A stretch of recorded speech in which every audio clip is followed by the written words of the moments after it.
Shopify Vice President Lauren Padelford put it well when he likened the COVID-19 pandemic to being like a time machine.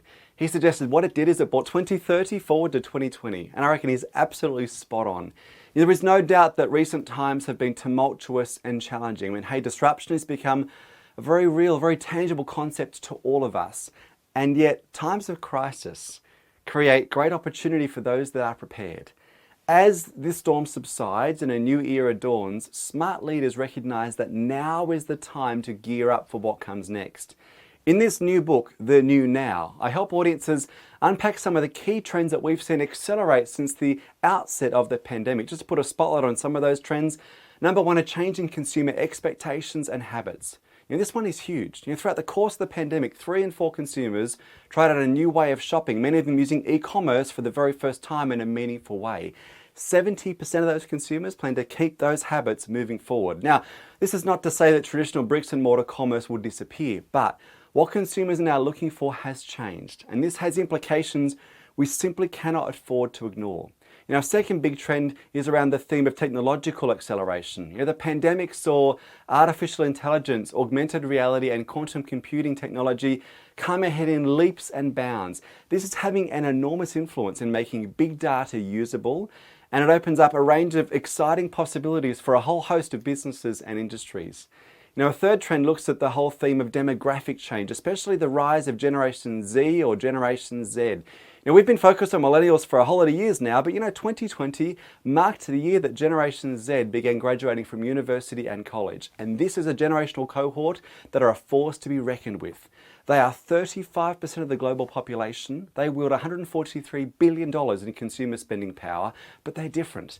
They have their own unique set of expectations, attitudes, and values. They are buying different things in different ways and for different reasons. This generation are your future marketplace and your future workforce. Now is the time to get your head around what makes them tick so that you can engage them in a meaningful way. A fourth major trend I look at in the book is the whole discussion around how we work and how that has changed. It's hard to overstate just how significant the great COVID work from home experiment will be when we look back on it in the years to come. Prior to the pandemic, only 5% of workdays were worked remotely or from home.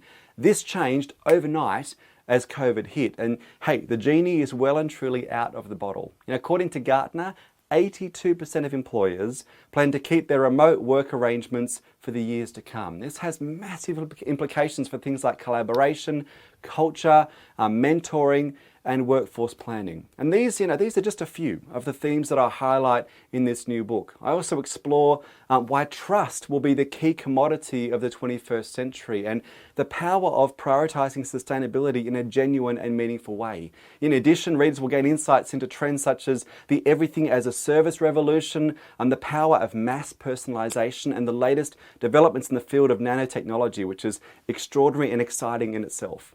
The COVID-19 pandemic, hey, it wasn't something that any of us would have chosen, but it happened and it's changed things forever. A wise mentor once told me that you cannot find new treasure using an old treasure map, and it's true. Now, we all need a new map in a post-pandemic world. There is tremendous opportunity in the coming years for those that are prepared and know where to look. And that is the focus of this new book, to give you a clear indication of what has changed, what's coming next, and what it will take to win in the new now.